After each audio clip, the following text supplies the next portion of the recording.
Focus, a weekly program about important issues and events in the two Virginias. Good morning, everyone, and welcome to this edition of In Focus.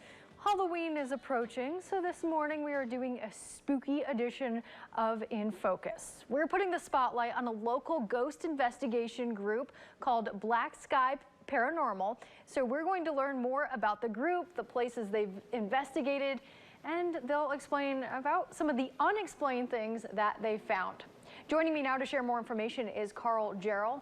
He's a co-lead investigator and tech manager with Black Sky Paranormal. And also joining us today is Kelley Culver, an investigator. So Carl, Kelley, thank you both for joining us today. Thanks for having us. We appreciate it. Absolutely. Can't wait to hear about your investigations.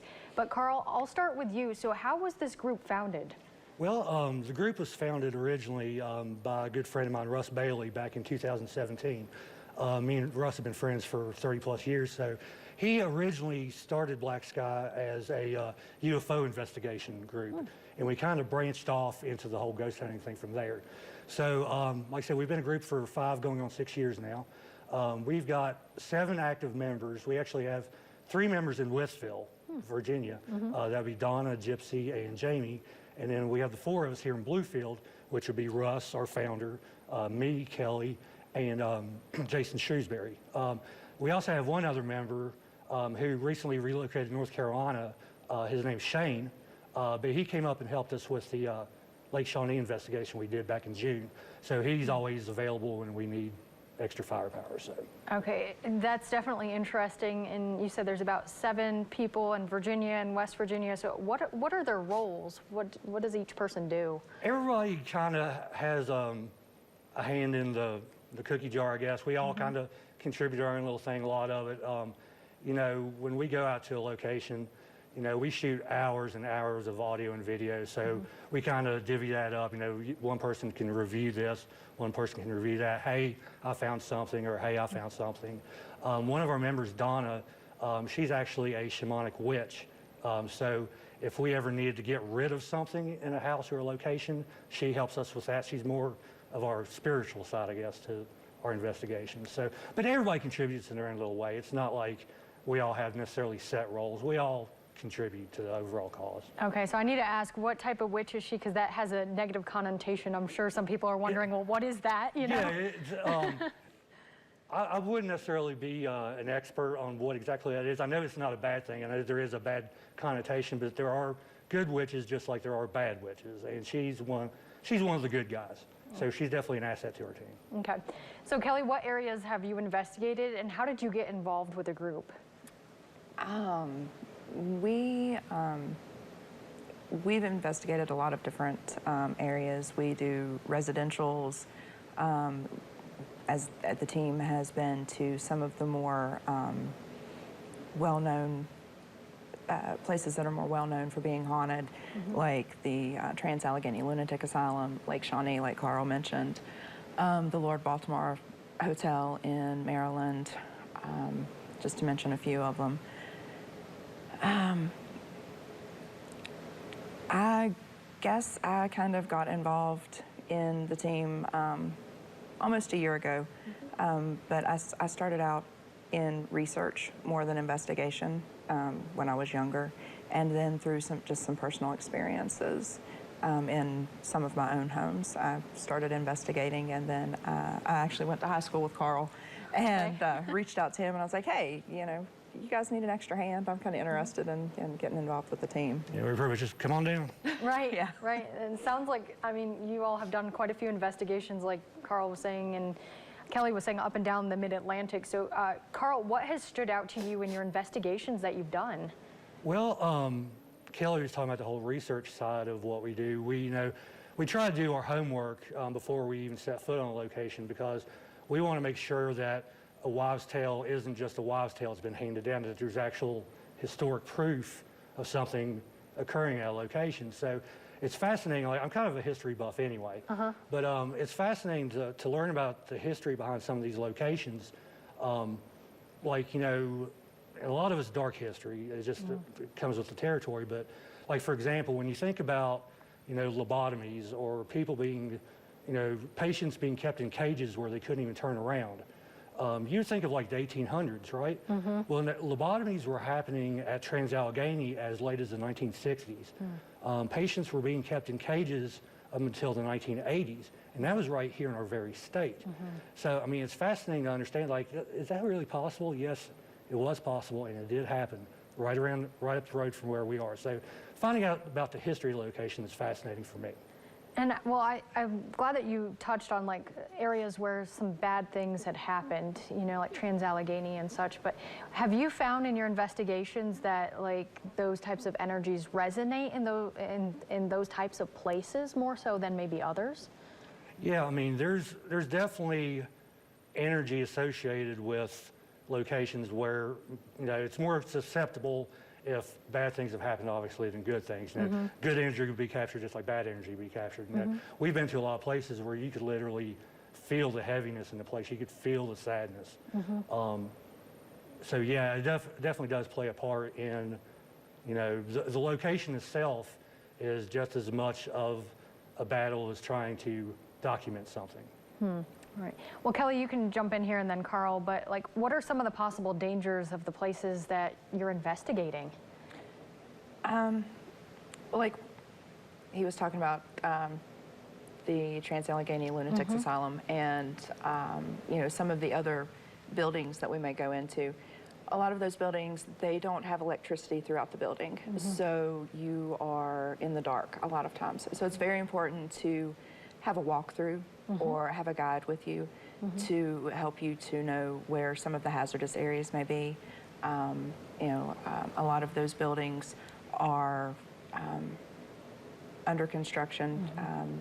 And so there may be a room where the floor's weak or the ceiling's fallen in, and so you need someone to tell you, hey, that's not a good spot to go. It's going to be dangerous, because we don't have camera crews following us around, so we don't have all that extra light. We've just got our little flashlights, and so we've got to watch out for those kind of things. Or if we're out, you know, at Lake Shawnee, then we want to make sure that, well, anywhere that we go, we want to make sure that we're never alone. We're always in groups. So that way we can watch out for each other and, you know, watch out for rough terrain, that sort of thing. And Carl, you want to add to what Kelley said? Yeah, I mean, like just a perfect example, when we did an investigation, it was the Apollo Theater in Martinsburg. And that place was still in operation, so they couldn't really block off anything, you know, any sections of the theater or whatever. So the stagehand, you know, we've already went lights out at that point, and the stagehand's going to give us the walkthrough. And like Kelley said, we're pretty much pitch black darkness, so besides your flashlight and the viewfinder on your camera, that's it. So we're up to about the 3rd floor, and stagehand is like, very important, do not walk through this door. And we were like, why not? And he was like, well, that leads to the catwalk, and somebody fell off that 50 feet. So for the rest of the night, you know, I had to make a mental note, don't go through that door, or I could literally die, you know. So like I said, the locations are just as much of a battle. A lot of times we just have to be, you know, take care of each other and be safe. And like I said, make sure, you know, we do the walkthrough, and again, just make a mental note of where to be, where not to be, all in pitch black darkness. Right, and to make a note not to get too spooked in pitch black darkness, right? You have unexpected things around you, and then maybe noises that could startle you. Tripping hazards, anything else like that, yeah. All right, well, we have much more to talk about, including a recording we want you all to listen to. We'll have that right after this break. All right, so we'll get to that recording in just a moment, but first I want Carl and Kelley to weigh in on some of these photos. So these are examples of pareidolia. That is not an easy word to say either. I hope I said it correctly. Is that how you say it, pareidolia? Pareidolia. It's kind of like Worcestershire sauce. Yeah, pareidolia. Okay, so what is that, Carl? What that is, it's a phenomenon where your brain tries to make familiar shapes out of the unfamiliar. It's kind of like, you'll actually see a picture. You might be walking down the street and look up in a cloud and see like a clown or something like that. Like, for example, right there. There's the cloud, Now, obviously, that's a cloud, but your brain, again, tries to make a familiar shape out of it. So a lot of times what we run into is, you know, some people, we get it all the time, people send us pictures like, hey, check out this face, and it's like, more than likely, it's a smudge on a window. It's a light refraction, like this picture, for example. You you know, cell phone cameras can get pixelated if you zoom in on them. If you try hard enough, you can make a face out of anything, but we have to be able to differentiate something that might be legitimate as opposed to our brains playing tricks on us. Okay, well, I'm glad you explained that, because a lot of the pictures like that can be explained with the brain just trying to, you know, make sense of something there. But let's take a look at some more photos. Okay, so this first one was taken at Trans-Allegheny Lunatic Asylum in Weston, West Virginia. So what are we seeing here? Okay, so what we try to do is when we take pictures, we try to take them in rapid fire. That way, if something is not in one picture but shows up in another, we can say, hey, we took these 2 seconds apart. So what we're looking at here is this is the 4th floor of Trans-Allegheny, and these are a couple pictures that I took. The first picture was me walking in front of the group. There was nobody in front of me, and 2 seconds later, there was a figure that was in front of me. Wow, on photo 2, this is taken in Moundsville, what we're seeing right now. That was Moundsville. Now, more than likely, this is lens flare. You can see the light blue streak there. The only thing that made me wonder about that was there was a second darker blue streak in that picture. So more than likely lens flare, but it is interesting. Okay, and this last photo is Lake Shawnee. That's Lake Shawnee. If you look at the orange orb there at the bottom left, there was nothing on the ground that could reflect light, excuse me. Now, the only explanation I have for this, you can see a sodium light off camera to the top right there. The only explanation I could come up with that's actually lens flare off of that sodium light, but again, lens flare is usually only generated when the light source is in the picture. So I was on the fence about that picture. It's not, I don't know if that's the correct explanation, but it is an explanation. So. Okay, and I'm sorry if you all just saw me giving a thumbs down there. There was that image of some woman that came up, and I think that might be for a different show, but I was telling the director, do not play that. That has nothing to do with this segment in particular. So sorry about that. I wasn't giving a thumbs down to the pictures. What Carl and Kelley are saying are so interesting. Now, you all shared a recording with me, Carl. I'd like to take a look or listen to that, and then we'll react to it, okay? So let's play it. Sure. 3 times. You can walk in front of that door if you need to. Ooh, it's closed. I feel it. What do you feel? Just every hair on my head standing up. Okay. Are you in here with us? Did you just walk in the room? You would have already been in here with us. Came up the back. He's right. That's it. The corner?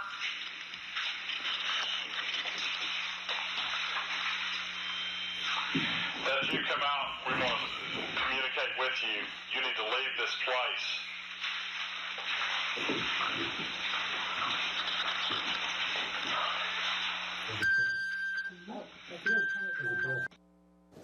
All right, so I've enhanced the audio. I'll play that for the viewers in just a minute. But first, Carl, Kelley, explain to the viewers like what we just heard. Where was that investigation done, and what was on that recording? Okay, that was at a undisclosed location in Bluefield, Virginia. We can't talk about exactly where because of client privilege. But basically, all 6 of us, including the 2 residents, were all in the same room.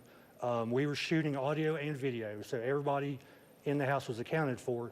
And basically, that video was a playback when we were listening to the audio. Nobody heard that moan when it happened. Obviously, we would have reacted to hearing that. That was not heard by anybody in that room. And like I said, we have video of that also. You don't have it available today, but we have video where nobody in that room made that noise. We did not hear that. All right, so I want our viewers to listen to this one more time. I've enhanced it and I've looped this video where you can hear the voice in the background that's unexplained. So this is a 30-second recording. Let's go ahead and listen to that and then react to it. You would have already been in here with us. Came up the back. He's right. That's it. The corner? He's right. He's right. That's it. The corner? What do you all make of that? Like, what was it, a moan? Like, yeah, it sounded like an older man moaning, like the air was coming out of him or something. That was nobody in that room. I know that for a fact. So do you have any explanation for a sound like that? Now, did you hear it when you were making the recording originally? Did you hear that at all? Yeah, like I said earlier, we did not. Nobody Okay. in that room heard that. You know, if we would have heard that, then you would have heard us reacting to that. Like, what was that? But yeah, it's something called electronic voice phenomenon, or EVP. It's where you hear something on a recording that you don't actually hear with your ears. And yeah, like I said, if we would have heard that, we would have reacted to it, and we did not hear that with our ears. Now, when you do hear an unexplained voice like that, like how do you go about trying to debunk it? Do you do that first to see if there was something in the room that may have made that noise? Or how do you go about debunking a voice like that? Yeah, voices like that are a little bit more difficult because that was pretty clear. But yeah, a lot of times, you know, we talked about pareidolia earlier. That can not only be visually, but it can be with your ears also. Like you might hear a noise that you think is somebody saying something with. It might be, you know, static or, you know, a knocking or something like that. So you can mishear stuff just like you can misinterpret something visually. But that one's clear as day. I don't have a good explanation for that one. Right, and a lot of times we will, just like with the pictures, we'll run it through, you know, one person finds it and says, oh, wow, look at this, or listen, you know, I hear this, hey, you know, hand the headphones over to the next person. Listen to this, tell me, do you hear anything? And, you know, we just kind of try and debunk one another even. Right. To, you know, just try and have each other's backs. And, you know, a lot of times we'll put things online with, among other paranormal groups and say, hey, do you see anything? Do you hear anything? Just to get feedback and try and keep from allowing ourselves to hear or see things that aren't really there. Right, and to get feedback from others too. Exactly. What are the most common ways to experience a ghost? Like some people might think, oh, maybe, you know, you all just see ghosts out on your ghost hunts. Is that true, or is it like sight, smell, and other senses as far as paranormal experiences with ghosts? Well, you know, we were talking earlier on the way over here. It's you know, 99% of the time, we either don't experience anything or what we do experience can be explained. You know, there's been several times where we've literally been sitting in the dark for 6 or 7 hours at a time. No audio, no video, didn't hear anything, didn't see anything. It happens. It's not as often as people make it out to be. But again, it's that 1% that keeps us going. It's like when you finally, after months and months, when you finally hit pay dirt, it's like that's kind of the payoff right there. So it's not that common, but it's not as common as, you know, some television shows would lead you to believe. But when it does happen, again, that's the payoff. So. All right. Well, we do have one more break to take, but I'd love to hear some stories for you all to share more about maybe some unexplained or spooky things that have happened to each of you. So we'll share that right after the break.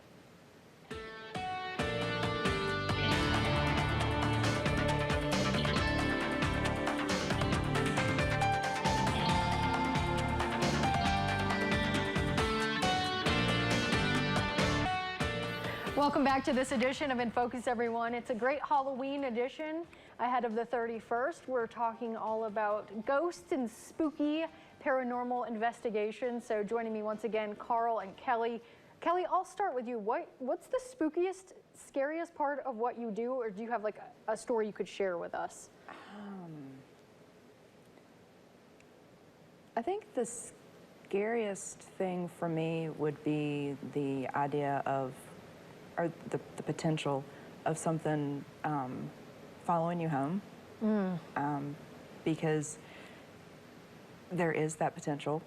I think all of us have our own personal belief systems, and so we have our own ways of protecting ourselves from that situation. So to me, that's kind of the scariest thing, aside from, you know, falling in a lake at Lake Shawnee or something like that. Yeah. But as far as the creepiest thing that's ever happened, I'm not really sure. And you're fairly new at this too. You've been doing it about a as year, far as the so. investigations with them, I'm fairly new at it. I don't know. My mom says that I don't scare easy enough. Well, that might be a good thing, Right, yeah, so I guess I've not gotten creeped out yet. Okay, not yet. We'll check Not with you yet. next year and see Yeah. what happens. Carl, what about you? What would you say is the scariest part of what you do, or do you have a story that just really resonates with you that you could share with our viewers? Well, I guess at this point where I've been doing it for a while, like I don't really get scared per se. Like I might get startled, but some of the buildings, especially like the larger, older buildings, they can be intimidating when you're first walking up to them. Again, it's mostly just the fact that, you know, a lot of times you can't see your hand in your face, and, you know, you don't know what's going to be around the corner, whether it's a chair you're going to trip over or something else. But probably the weirdest thing that happened to me, and unfortunately I didn't have a camera or anything on me, but it was a place at South Pittsburgh Hospital in South Pittsburgh, Tennessee. And it was an old abandoned hospital, and it had been shut down due to patient neglect. And me and this other lady, there was one way in and one way out, which is through the ER entrance. And because they had a bad squatter problem for a while, so they had to keep everything else closed. So we were walking back in, and again, like we mentioned earlier, a lot of these places don't have electricity at all where they've been shut down. But, you know, the break room had electricity, but then the hallway when you first walk in had a couple of fluorescent lights, so there was light. So there's a hallway when you first walk into the ER, and there's some lights shining down from the ceiling, and there's a hazmat trash can. And when I turned to look, like I said, there's a light shining directly on this, was a shadow, so black you couldn't see through it. And it looked like the silhouette of a dog when it was sitting down, but it had a rounded head. It didn't have like pointy ears. So I took off running, and again, they know when you don't have equipment on you. I took off running after it, and this thing doesn't get up and walk off. It slides across the floor through the wall, yeah. So by the time I got down to where the trash can was, there was a double security door, and it had a big chain with a padlock on it. So nothing could have went through that door. Hold on a minute. You ran toward the shadow, not away from it? That's what we're supposed to do. I'm still thinking about Carl running toward it, not away. I'd be the opposite direction. Here we go. Nope. Yeah, if we run away from something, we're not doing our job. So yeah. True. Okay, so you ran toward it, and it just went right through the wall. It slid through the wall where those double doors were padlocked. And I saw that with my own two eyes. Oh, wow. Wow. Kelly, what do you think of something like that happening? That's creepy. I would probably chase it too. But I'm sure there's people out there that are skeptical, right, of what you all do. And well, even Kelly, what you mentioned about the fear of something maybe following you home, I could see where that could be a real fear of like a malicious spirit, not a benevolent one, a malicious spirit following you. But what do you say to people like that who are super skeptical and like raise all these questions toward what you all do? You know, I mean, there are always going to be people who are going to be skeptical. This is just an area of science where there just isn't the tech yet to catch enough evidence to really 100% prove anything. And so you show them the evidence that you have and tell them what you've seen, what you've experienced, and they're going to believe or they're not going to believe. Yeah. But Carl and I both are very heavy on the scientific evidence side of investigating, so we have a lot of equipment that we use to record evidence, and those are some of the things that we weigh heavily on whenever we tell people about the things that we've experienced. You know, we have this evidence to back us up on our experiences, and that's what we take to the skeptics whenever we talk to them. Yeah, and just to piggyback off of that, you know, we approach every investigation as skeptics. You know, we believe, but our job is to debunk everything, disprove everything, come up with every single rational explanation there can be, whether, you know, it's a leaky window or a loose hinge on a cabinet, a squeaky floorboard. We try to come up with every single way to disprove something. That way, when we're left with something that we don't have a rational explanation for, like, okay, this is an anomaly. This is something we have no explanation for. You decide for yourself. So that's all we can do on our end as responsible investigators, is to just try to debunk as much as possible and see what's left. We have just a little bit of time left, about a minute, so quickly, have any spirits ever followed either of you home? Not that I'm aware of. Okay, well, that's a good thing. Carl? Russ actually, here a few years ago, something followed him home, and it was messing with his electronics at his garage door, and he actually announced a couple days ago that he's not going to go on investigations with us anymore. He's not going to be out in the field with us. Wow. Because now he has a girlfriend and 2 kids, and he doesn't want that to happen again. So he's still our founder. He's our head honcho, but he's no longer investigating with us. Okay, totally understand. And then quickly before we go, we have about 20 seconds left. Let's talk about the YouTube video and where people can connect on Facebook with you. Yes, you can find us on Black Sky Paranormal on Facebook, and we were part of a web series that was on public access nationwide a few years ago called The Witching Hour. The episode that me and Russ were in was at the Lord Baltimore Hotel, which was mentioned earlier. So you can get on YouTube and look up The Witching Hour, Lord Baltimore Hotel, and it's an hour-long show. Great show anyway, but you can see us in action. Right, and again, Black Sky Paranormal. Well, Kelley, Carl, thank you both for joining us. We've run out of time, but thank you both again. Thanks. Thank you for having us. That does it for this edition of In Focus. We'll see you all next Sunday.